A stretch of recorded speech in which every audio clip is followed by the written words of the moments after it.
estado de carnalidade. Pertencer a Jesus Cristo custar-lhe-á os seus prazeres pecaminosos. Não pode convidar a Deus Santo para a sua vida e continuar no pecado. Vamos olhar, estamos na revista? Vamos pegar a nossa revista então agora, né? Nosso livro didático aí, né? Quer dizer, o nosso livro é a palavra de Deus, né? Mas vamos dizer o nosso livro de apoio aqui. Vamos na página 44. E lá o autor ele começa fazendo um comentário sobre a visão que Isaías teve, que nós não vamos ler, mas essa visão já deve ser bem conhecida dos irmãos, é em Isaías capítulo 6, versículo 2 a 3. Então, mais ou menos foi no ano de 740 ou 739, né? Antes de Cristo, Isaías teve essa visão diante da santidade e da glória de Deus. Isaías, ele viu a glória de Deus, né? Então, ele diz que ele sentiu-se impuro, ele sentiu a sua imperfeição, e ele disse que ele habitava, ai de mim, eu estou perecendo, eu sou um homem de lábios impuros e habito no meio de um povo de impuros lábios. Ele ficou horrorizado com a sua situação de pecado, as suas imperfeições. Então Isaías confessa os seus pecados. Uma lição, tem muitas lições que podemos extrair daqui, mas uma delas, quanto mais eu me aproximo de Deus, foi o que aconteceu com Isaías, quando ele viu a glória de Deus, né? Ele sentiu os seus pecados, a sua miséria, e é isso que acontece conosco. Quando nos aproximamos de Deus, através da sua palavra, a palavra de Deus, a Bíblia é a boca de Deus que fala conosco. Então, eu vou caindo em mim, vou sentindo os meus pecados, o quanto estamos longe do padrão que Deus quer. Então Deus é luz, né? Quanto mais eu me aproximo da luz, mais eu vejo as imperfeições. Assim também é quando nos aproximamos do Deus Todo-Poderoso.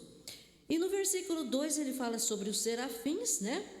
Que o significado de serafins é seres em chamas, são seres angelicais, que corresponde também a seres viventes, que são mencionados lá em Apocalipse 4, de 6 a 9, nós vamos encontrar também essa menção sobre esses serafins, que fala que cada um dos quais também com 6 asas, assim como nós temos lá em Isaías, né?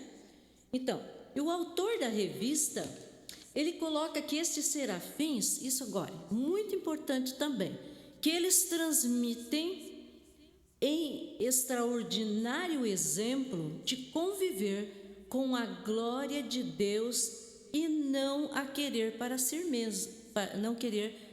mesmos. Mas os seres humanos têm a tendência de quê? De desejar glórias para si mesmo, honras, ao invés de atribuir glórias e louvores ao Deus Todo-Poderoso. Não é? Essa é a nossa tendência, é a tendência carnal. Isso aí é carnalidade. A gente, fui eu que fiz isso aí, fui eu que planejei. É muito comum. E alguém vem e diz para a gente, parabéns, né? Mas você precisa lembrar que é Deus que te deu sabedoria, né? E que se nós tentarmos fazer as coisas para, vamos dizer, nos mostrar e ter glórias para nós, é melhor não fazer nada, desista da ideia, porque Deus não aceita isso. Deus não aceita, então é melhor você não fazer nada. Então esse é das lições também que podemos tirar. E teríamos muitas outras lições, mas dentro do contexto, né, da nossa lição aqui, no caso seria isso. Então, carnalidade, você querer atrair glória para si, louvor, ao invés de ser a Deus, né? Ok, vamos ver lá. No ponto 1, tá lá, preconceito. Uma estrada traiçoeira, uma estrada muito perigosa. E o ponto 1 fala, as aparências enganam. Nós vamos falar do preconceito agora nesse sentido de aparências, como diz aqui o texto. Provérbios, capítulo 30, versículo 24 a 28. Vamos dar uma olhada lá, então? Esse texto é tão bonito, né? É tão lindo. Presta atenção nisso aí. Vamos ler juntos? Porque o texto está lá, acho que dá para a gente ler juntos, né? Fazer uma leitura em uníssono aí? Vamos lá? Estas 4 coisas são das menores da terra, porém bem providas de sabedoria. As formigas não são um povo forte, todavia no verão preparam a sua comida. Os coelhos são um povo débil e contudo põe a sua casa na rocha. Os gafanhotos não têm rei e contudo todos saem e em bandos se repartem. A aranha se pendura com as mãos e está nos palácios dos reis. Eu prefiro a minha tradução. Eu vou ficar com os 4 bichinhos aí, né? Eu gosto muito de animais, né? Gosto de tudo que é bicho, né? Então esse texto me atrai bastante.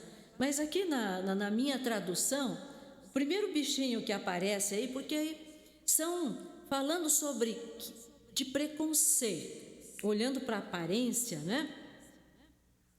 Então, nesse texto bíblico aí, que foi escrito por Agur, que é a pessoa que escreveu esse texto, ele fala sobre esses 4 seres que são pequenos, no entanto, eles são muito sábios e eles conseguem sobreviver usando métodos que devem ser imitados pelos sábios.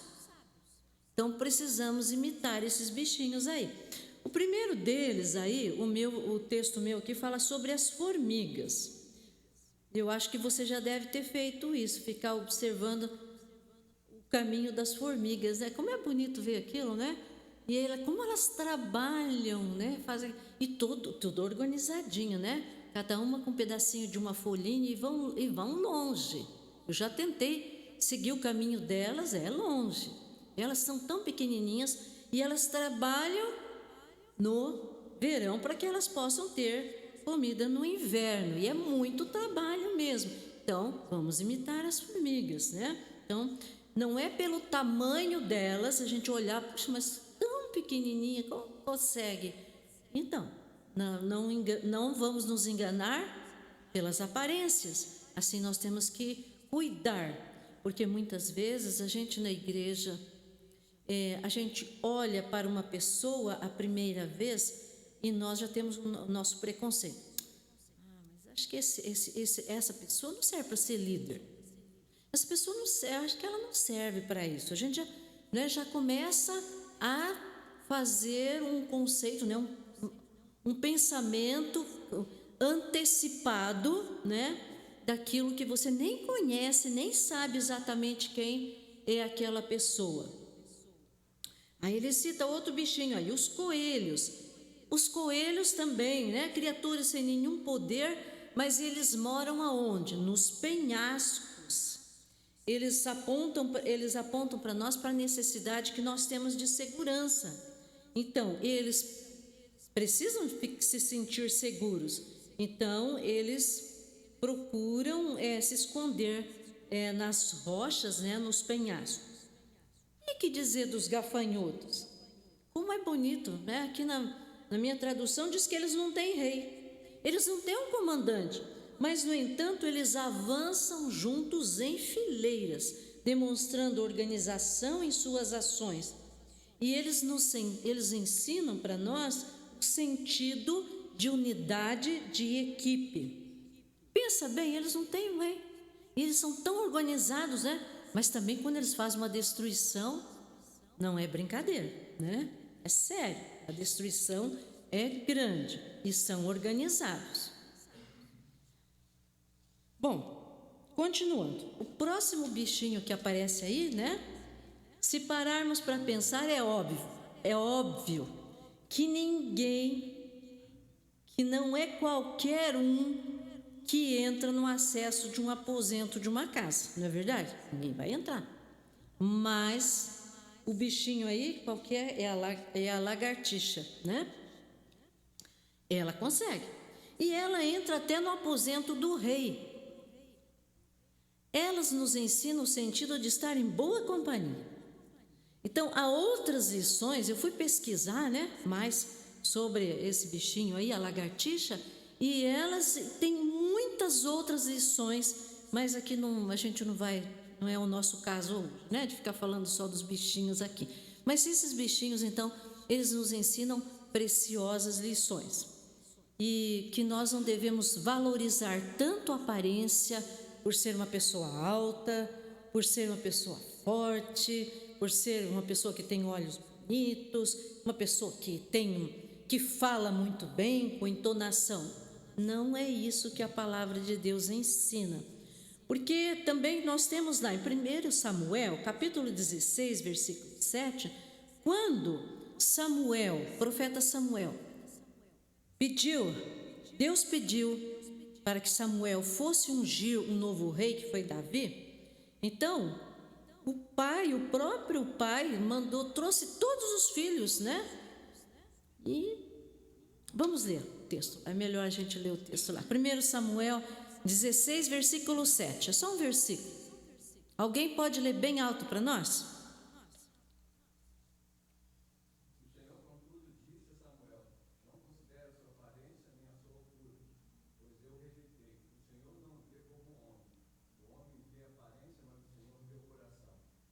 Isso mesmo.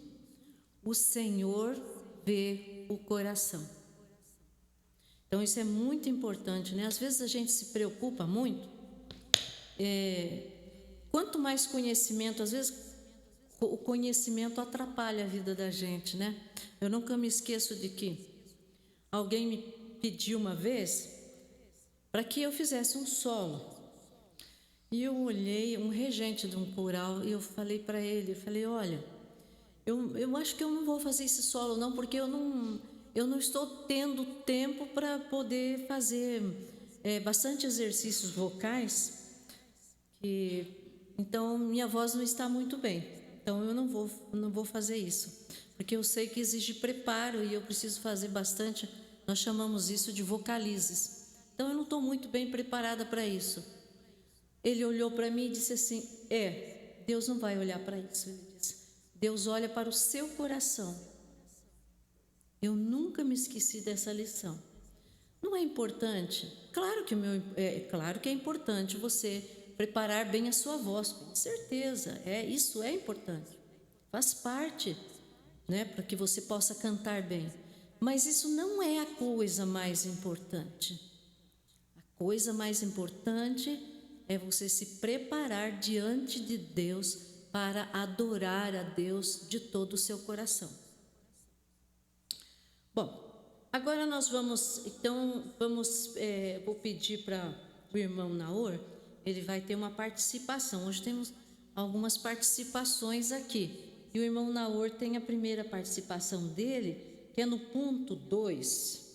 Ainda nós estamos na página 44. As pessoas valem mais que as coisas. Está baseado em Provérbios 31, versículo 10. Irmão Naor, quer vir aqui? Talvez que até melhor, né? Pode vir. Obrigado, irmã Raquel. Bem rapidinho, irmão, para não tomar o tempo da irmã. Esse tema aqui eu gosto de levar para anterior, porque a irmã está falando uma coisa bem interessante. A carnalidade ela é levada porque o homem se auto-valoriza diante de Deus. E a gente pode olhar isso lá em Gálatas, apesar do autor ter colocado aqui 31:10, e é verdade, né? Mulher valorosa, quem achará? O seu valor excede de finas joias. Está fazendo uma comparação de coisa com pessoas. Mas isso se dá porque o homem primeiramente se valoriza. Quando você olha para Gálatas, apóstolo Paulo, no capítulo 5, lá no verso 16, digo, porém, andai no Espírito e não haveis satisfazer as concupiscências da carne. Andar no Espírito é olhar para as coisas de Deus, em detrimento de si mesmo. E a gente olha também para Mateus capítulo 22, a partir do verso 37, quando Jesus é confrontado pelos fariseus, e os fariseus perguntam, mestre, qual é o grande mandamento da lei? Aí Jesus vai falar o quê? O primeiro mandamento da lei, amarás o Senhor teu Deus de todo o teu coração, de todo o teu pensamento, de todas as tuas forças. Esse é o primeiro mandamento. E o segundo semelhante a esse, e ao teu próximo como a ti mesmo. Mas Jesus conclui dizendo assim, esses dois mandamentos dependem de toda a lei e todos os profetas. O segundo mandamento, irmãos, tem que sobrepor sobre a carnalidade para a comparação do homem com coisa, porque é o amor ao próximo. 1 João capítulo 4, lá no verso 7, amados, amemos uns aos outros, porque o amor procede de Deus. E todo aquele que ama é nascido de Deus e conhece a Deus. Aquele que não ama não conhece a Deus, porque Deus é amor. Então o amor precede, tá, a valorização de si mesmo em detrimento do próximo. Então coisas não são tão importantes quanto ao próximo. O que nós temos feito hoje em dia, e a secularização nos leva a isso, a sociedade nos leva a isso, né, a valorizar coisas em detrimento de pessoas. Uma coisa errada. Porque o segundo mandamento a gente extrapola quando a gente começa a valorizar coisas deixando o homem de lado, o próximo do lado. E esse é mandamento. E quando a gente vai contra o mandamento é pecado, aí vira carnalidade. Então a gente tem que extrapolar isso. Não, pessoas valem mais do que coisas, sempre vão valer, irmãos. Jesus, quando conta a sua parábola, no capítulo 12, tem uma parábola bem interessante lá, que vocês todos conhecem, né? Que aquele homem que plantou e em abundância e não tinha onde colher toda a sua plantação. Jesus fala que aquele homem fez o quê? Derrubarei os meus celeiros, farei maiores, né? E depois farei maiores e acomodar tudo aquilo que foi resultado do plantio, direi a minha alma, né? Alma tem em depósito muitos bens, come, bebe e folga. E Jesus fala que Deus diz para esse homem, né? Louco, esta noite pedirão a tua alma o que tens preparado para quem será. Ele estava valorizando coisas em detrimento de si mesmo, de pessoas. Achava que bens eram coisas que iam satisfazer a sua alma e traria para si o quê? Uma felicidade. Quando Deus chama ele de quê? Louco. Então, quando nós vamos contra esse mandamento, valorizando coisas em detrimento de pessoas, pecamos. Vocês podem examinar isso até no próprio mesmo Salomão, escrevendo no capítulo 3, lá no verso, a partir do verso 5, né? Vai dizer lá, ó, confia no Senhor de todo o teu coração e não te estribe do teu próprio entendimento. Considera em todos os caminhos, ele endireitará as tuas veredas. Não seja sábio aos seus próprios olhos, teme a Deus e a parte do mal. Então tudo é dependente de Deus, e nessa direção vamos valorizar o quê? Pessoas, não coisas. Coisas vão ficar. Ninguém no mundo aqui veio com coisas e vai levar coisas, não vai. Quando você for embora desse mundo, você veio sem nada, como Jó mesmo fala, capítulo 1, verso 21, né? Nu vim para esse mundo e nu sairei dele. Então você não vai levar. A gente tem que aprender. Isso aqui que a irmã Raquel está falando sobre essa lição deve ser aplicada em nossas vidas. Quando sairmos daqui, temos que sair conscientes que Deus nos confrontou através da sua palavra. E se temos feito isso, valorizando coisas, tendendo para a carnalidade, temos que afastar a carnalidade para viver dentro do espiritual. Colocar em prática, senão ela veio aqui, a gente vem aqui, isso fica só nas palavras, a nossa atitude não muda. Temos que entender que estamos confrontados diariamente pela palavra de Deus, ainda mais nessa manhã com esta lição. Tá bom, irmãos? Raquel. Obrigada, irmão Naor, pela sua participação. E agora vamos para um outro ponto de número 3. Agora nós já estamos na página 45. É melhor ser do que ter. Provérbios, capítulo 16, versículo 8. Por favor, pode colocar. O que diz lá?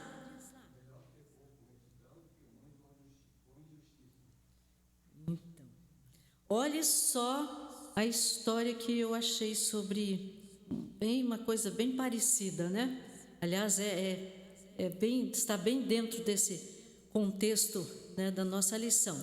Diz que na China, um homem ele foi capaz de se juntar a uma orquestra do imperador da China, né?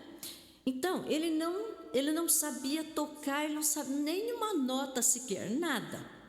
Então, sempre que o grupo tocava, ele estava junto, o flautista, ele segurava a flauta, né, contra os seus lábios, mas não se atrevia a soprar, né?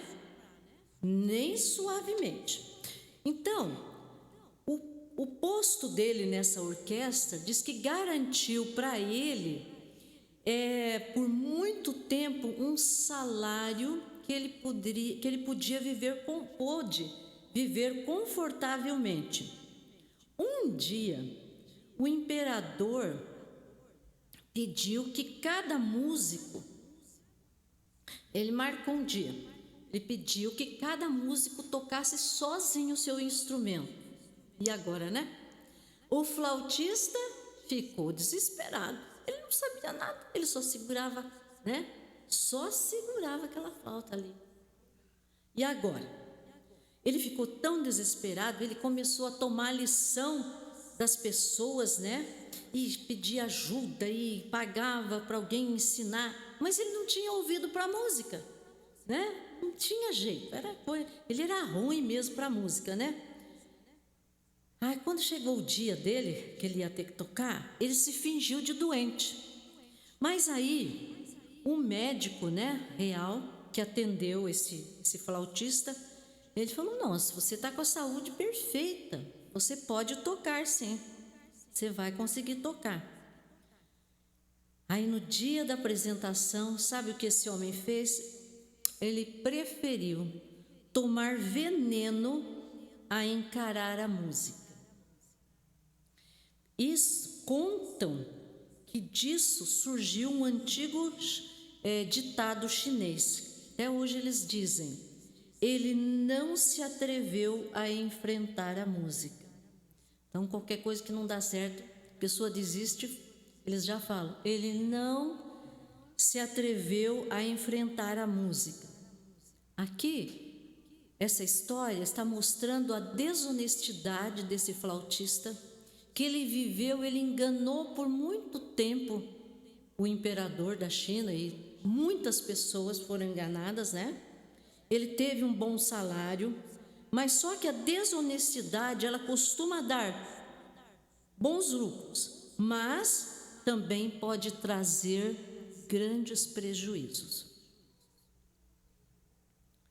Então, por isso aí nós temos esse texto, né? Melhor ser honesto, né? E a gente viver com aquilo que nós temos, né? Que Deus tem permitido a gente ter. E a gente sabe que a desonestidade, a corrupção é muito grande, né? E há tanta gente tentando, ganhando a vida, mas passando os outros para trás, enganando. Isso é carnalidade também. Felicidade não se compra. Quarto ponto. Vamos para Provérbios, capítulo 17, versículo 16.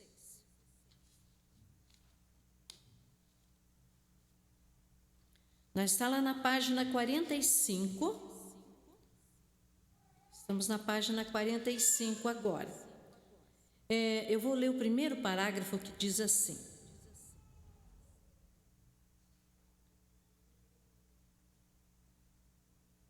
o dinheiro não pode trazer-nos tudo. Ele pode comprar uma boa comida, mas não compra o nosso apetite. O dinheiro pode comprar uma bela casa, mas nunca um belo lar.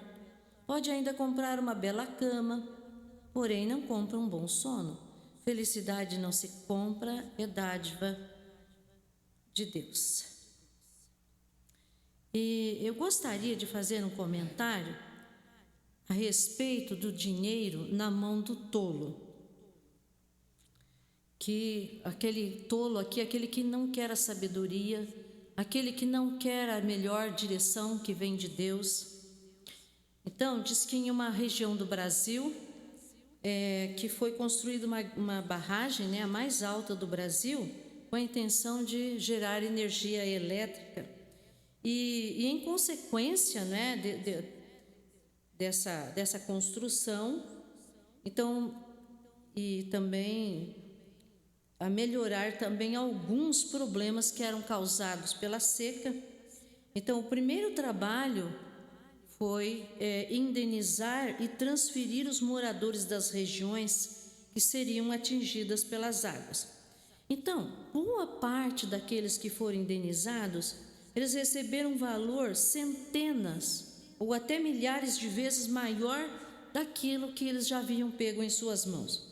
Mas muita gente soube aproveitar esse dinheiro, mas grande parte dos indenizados desperdiçou em poucos meses ou anos.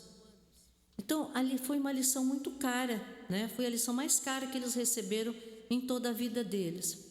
Que dinheiro e tolice não combinam.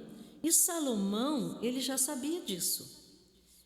É certo que o recurso financeiro, ele é uma boa ferramenta, né? Ele pode ajudar o tolo a obter sabedoria por meio do custeio dos estudos, de livros e de mestres. Mas de que serve o dinheiro na mão do tolo se ele não quer ter sabedoria, se ele não busca sabedoria? Ele não quer ajuda de ninguém. Ele poderia, se ele for o sábio, né? Ele busca também a ajuda de alguém para planejar, né? Como que ele vai gastar esse dinheiro?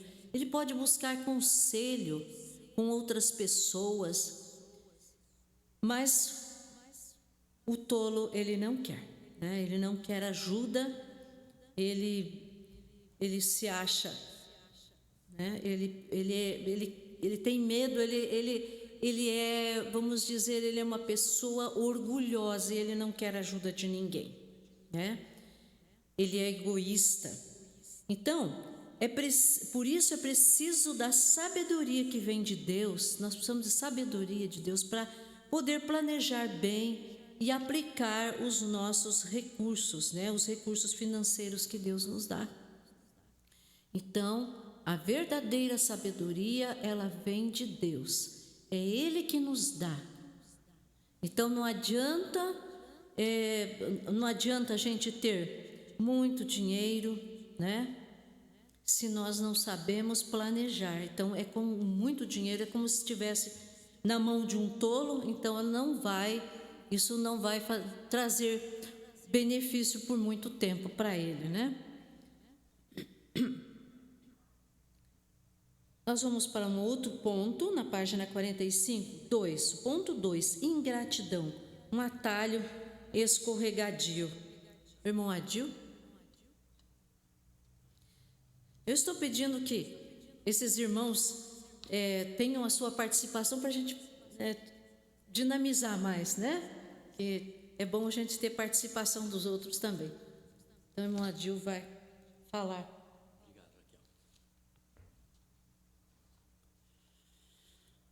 A ingratidão é um atalho escorregadio.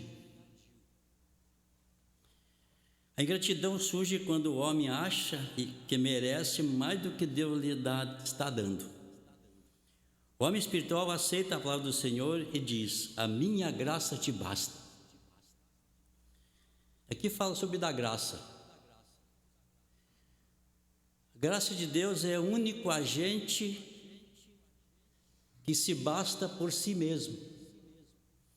E é por isso que lá em 1 Pedro 4:10 fala sobre a multiforme graça de Deus. E ela age de várias formas, ela trabalha de várias formas.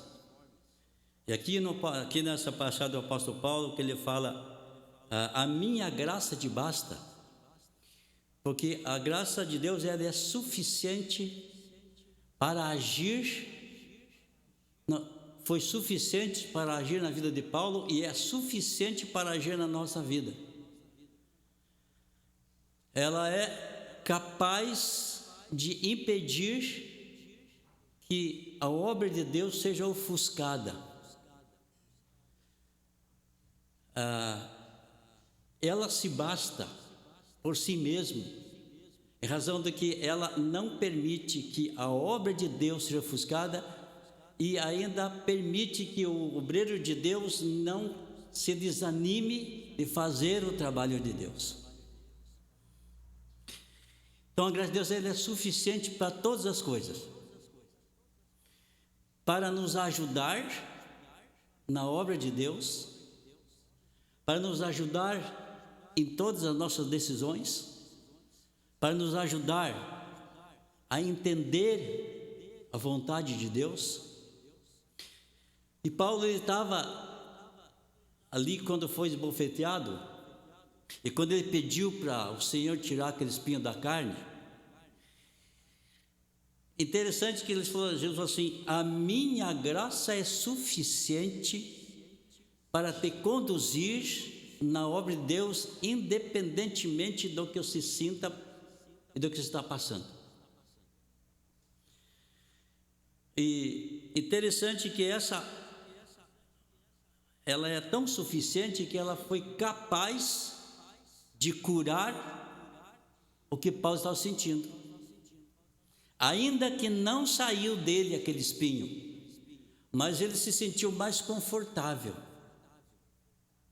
com a razão de que Deus falou assim: a minha graça é suficiente para te conduzir aonde você for e conduzir aquilo que você vai fazer. Isso é pela graça de Deus. E quando Paulo então ele percebeu que aquela graça era suficiente para ele ministrar a palavra de Deus, para ele trabalhar na obra de Deus e para ele não desistir da obra de Deus, aí ele foi lá para Pedro 10, 14, lá quando fala sobre, aí que ele sentiu a manifestação de Deus, e o Espírito da glória de Deus estava repousando sobre ele, aí que ele sentiu o poder da graça de Deus se manifestando na vida dele. E quando nós, obreiros de Deus, percebemos que a glória de Deus está repousando sobre a nossa vida, a gente se anima, a gente fica esperto, a gente fica confiante.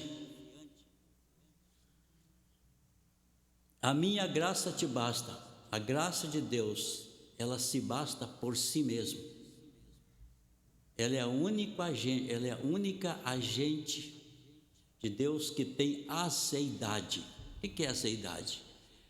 É uma palavra teológica para dizer que a graça não precisa de nada, ela não precisa de ninguém, ela é suficientemente capaz de agir sozinha, sem a ajuda do homem.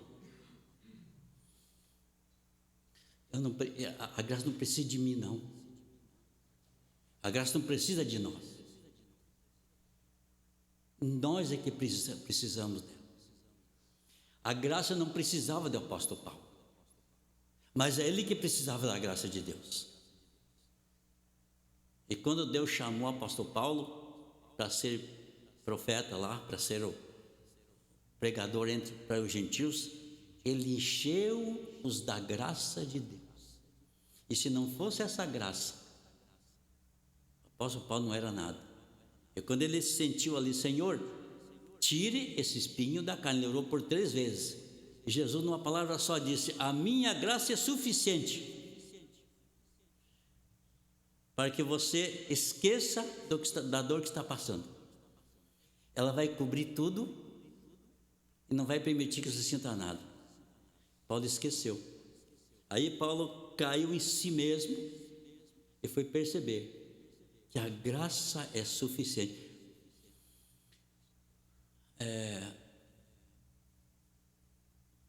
Lá em Filipenses, capítulo 3, 13. Tudo posso, 4:13. Tudo posso naquele. Paulo, pela graça, ele pôde entender que a fome, a falta das coisas, a abundância, para ele era a mesma coisa, por causa da graça de Deus, por causa da graça daquele que fortalece o apóstolo Paulo. Quando ele entendeu isso aqui, que a minha graça te basta, ele foi lá, falou: posso passar fome, posso ter abundância, porque para mim são a mesma coisa, por causa da graça de Deus, que é suficiente para me trazer conforto, sossego e segurança. A graça de Deus nos dá segurança. A graça de Deus nos ajuda. A graça de Deus nos conduz para a vitória.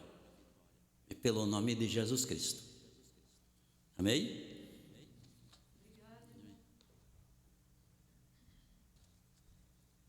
Então, quando não somos gratos a Deus, né? Por tudo aquilo que Ele nos dá, reconhecemos as suas bênçãos, estamos caindo na ingratidão, né? Como tem ali no ponto 2 da página 45, ingratidão. Que a graça de Deus nos basta, né? E ingratidão para com os pais, ingratidão para com os amigos. E eu gostaria, já é muito tarde. A nossa lição fala sobre ingratidão para com os pais, né? Eu não vou falar tudo o que eu preparei aqui, porque não vai haver tempo. Mas esse ponto fala sobre ingratidão para com os pais, ingratidão para com os amigos, ingratidão para com os benfeitores. Eu penso que quando nós não somos gratos a Deus por tudo que Deus nos dá, apesar de passarmos pelas lutas, pelas aflições, se não somos gratos a Deus, não reconhecemos as suas bênçãos, também corremos o risco de sermos ingratos com os nossos pais. Isso entristece muito o coração de Deus. Ingratidão para com os amigos também. E não vamos ser leais para com os nossos amigos, reconhecendo que estamos falando de amigos, de amigo verdadeiro, né? Como eu gostei muito do que a Claudete falou domingo passado, né? Sobre as redes sociais, que são tantos amigos, mas eles não são amigos de verdade. Amigo é aquele que está com você sempre nos momentos alegres, nos momentos difíceis também, e muitos deles são bênção na nossa vida e nos ajudam mesmo, né? Quando são fiéis, quando são honestos com suas palavras. Ingratidão com os benfeitores também é outra coisa que precisamos aqui. Esse texto aqui, ele está dizendo que você precisa reconhecer que você precisa de ajuda de outras pessoas quando você faz um planejamento. Você precisa deixar o orgulho de lado, que isso é carnalidade também. Hoje estamos falando sobre carnalidade. E sermos humildes, reunirmos pessoas sábias para estar do nosso lado, selecionar pessoas para nos ajudar. Então, isso então é uma coisa muito boa, né? É sabedoria. Foi o que Salomão fez. Ele tinha um grupo de pessoas, de sábios para ajudar. Eu quero convidar o irmão José Carlos, que ele vai falar sobre a ingratidão para com os amigos. E eu quero que ele fale mais sobre isso.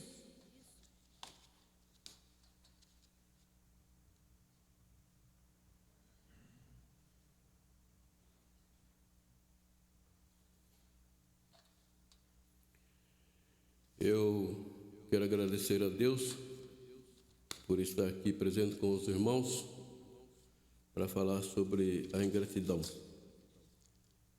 Então, eu estou já agradecido a Deus porque eu estou vivo, estou aqui com os irmãos, eu sou grato a Deus. Muita gente não agradece a Deus aquilo que ele vive.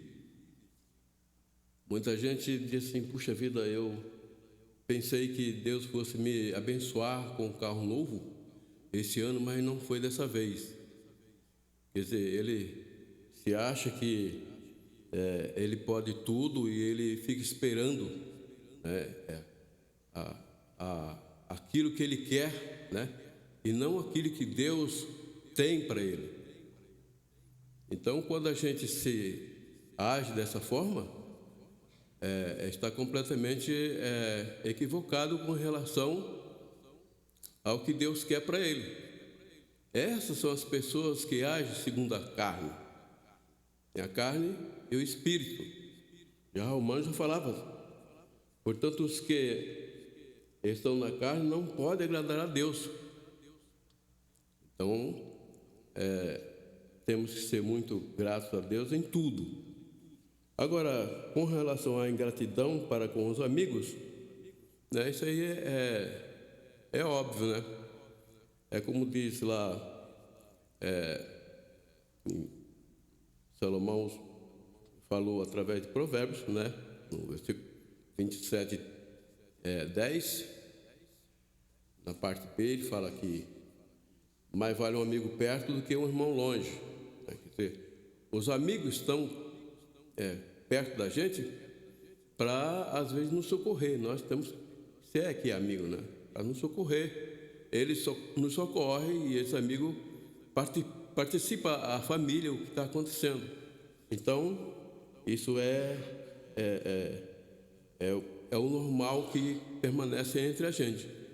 Nós não devemos ser ingratos para um amigo porque ele sempre está ali ao seu redor para lhe servir. Então, a ingratidão para com os amigos não é reconhecer o bem que alguém nos faz.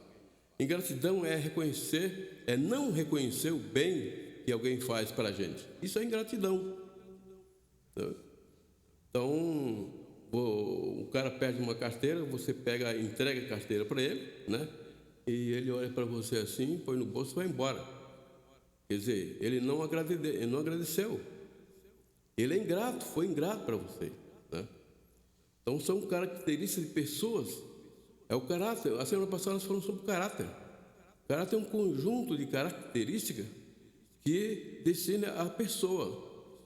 Então, quando a pessoa é bem ensinada, quando é jovem, criança, que uma família ensina as crianças, ela tem aquela característica daquilo que aprendeu de bom, né? Nesse caso da carteira que eu mencionei aqui, então ele pegou a carteira e foi entregar a carteira para a pessoa, né? Não que ele esperasse alguma coisa, mas foi simplesmente porque ele, a característica dele e o caráter dele é isso. Ele entregou a carteira para a pessoa. E a pessoa, é problema dela. Se quiser agradecer, agradece. Se agradecer, tudo bem. Se não agradecer, então foi uma pessoa ingrata, porque recebeu um benefício e não agradeceu. Tá? Essa é a questão da ingratidão. Mas é uma coisa assim, né? Temeroso com relação a essa questão da ingratidão, né, e tal. E você recorrer a essa coisa desse atalho, né? A ingratidão, por exemplo, você não vai, por exemplo, recolher um criminoso na sua casa. O cara mata lá e vem na sua casa, né? Se esconder. E aí? Você não vai praticar a ingratidão ou a gratidão? Ele está escondido aqui, coitado, né? Então, tem que praticar a gratidão, é isso? Vamos praticar a gratidão com esse assassino que está querendo se esconder na sua casa? Né? Então, se nós não fizermos isso, somos o quê? Ingrato. E como é que vamos lidar com essa coisa? Você foi ingrato, cara, foi esconder e você pegou e... Então, é necessário que o que se faz nesse caso? Você vai aconselhar o cara. O cara, é o seguinte, não que eu seja ingrato, não que eu não quero que você fique aqui em casa, né? Mas eu acho que você devia se entregar para a polícia, porque fica mais fácil para você, né? Então, é isso que você tem que praticar a ingratidão para com os benfeitores, os malfeitores. Para os malfeitores, Deus, por exemplo, né? Às vezes nós somos ingratos para com Deus, porque Deus pratica gratidão para a gente e nós não agradecemos. Estamos sendo ingratos a Deus. É isso que ocorre entre as pessoas carnais, né? Isso não deve acontecer com os cristãos, porque a carnalidade impede a vida cristã, tá? Porque lá em os irmãos podem ver lá em Gálatas, né, 5, de 19 a 21, fala sobre a carnalidade, a manifestação da carnalidade, né? E em Gálatas 5, 22, fala sobre a bondade do Espírito. Tá? Você pode ver que tem uma relação lá, né? A bondade do Espírito, a pessoa que é carnal e a pessoa que é espiritual. O tempo já acabou, vou deixar para outra vez. Obrigada, irmão José. Eu só quero terminar, eu não poderia deixar de falar sobre o terceiro ponto, sobre rancor. Eu vou terminar aqui, bem de forma, tentar ser mais sucinta aqui. Provérbios 15, versículo 18. Faz favor, Rafael, coloca para nós. Provérbios 15, 18, e depois Provérbios 10, 12, e depois 17, 9. O homem irritável provoca dissensão, mas quem é paciente acalma a discussão. Isso é verdade, né? Então, aquela pessoa que vive sempre irritada, com raiva de alguém, ele tem raiva de todo mundo e ele provoca discussão. Eu estou falando isso aqui, irmãos, eu vivi, né? Eu trabalhei em um lugar assim que tinha uma pessoa que era uma pessoa difícil, muito difícil de lidar, né? Ela sempre provocava discussão, mas sempre tinha que ter alguém mais paciente que podia ajudar e acalmar toda aquela discussão. Provérbios 10, 12. O ódio provoca dissensão, mas o amor cobre todos os pecados. O outro versículo é Provérbios 17, 9. Aquele que cobre uma ofensa promove amor, mas quem a lança em rosto separa bons amigos. Então, esse texto aqui, ele fala sobre rancor, um caminho pedregoso, né? Imagine você andando num caminho cheio de pedras, né? Você pode cair, você vai se machucar. E ele fala muito sobre aqui a falta de perdão, né? Então, falta de perdão estraga o amor, falta de perdão destrói a paz interior, a falta do perdão desmantela os relacionamentos. E eu estive fazendo uma pesquisa sobre essa questão da falta de perdão e então os resultados da falta de perdão. É uma decisão difícil, muito difícil. Mas só que nós precisamos tomar cuidado, porque se você não perdoa a pessoa que te ofendeu, ela caminha com você o tempo todo, a todo momento. Você fica com aquilo guardado no seu coração e todo o tempo você está lembrando porque aquela pessoa me ofendeu, porque ela me fez isso, porque aquilo, e aquilo vai te torturando. Então você não tem paz interior e você é torturado. Ele provoca sentimentos de vingança, isso é carnalidade também, né? Nos impede de sermos perdoados por Deus, impede também que as nossas orações sejam respondidas, pode desencadear doenças emocionais e físicas, como depressão, dores musculares, hipertensão e até câncer. reações alérgicas, enxaquecas, dores no corpo e pode chegar a se transformar em um tumor. Será que vale a pena, gente, ficar guardando ódio, guardando mágoa, rancor de uma pessoa? Não vale, né, gente? Não vale a pena. E ainda mais, as nossas orações, se nós não perdoamos, não vamos ser perdoados, as nossas orações não vão ser respondidas. Impede de Deus respondermos as nossas orações. Então, não é fácil perdão? Não é. Mas vale a pena perdoarmos, né? Irmãos, eu vou parar por aqui, porque apesar de que começamos mais tarde, mas eu já vou encerrar. Não quero mais tomar o tempo do irmão Joel aqui. Que Deus nos ajude. Eu gostei muito da sua palavra, irmão, na hora ali, quando ele falou sobre que a gente precisa colocar em prática, né? Precisamos colocar em prática aquilo que nós aprendemos. Eu acho que nós já sabemos muita coisa. O que está faltando para os crentes, né, é colocar em prática aquilo que nós aprendemos aqui. E eu agradeço muito a colaboração do irmão José, do irmão Adil e também do irmão Naor. Tá, ok? Deus abençoe a vida de cada um.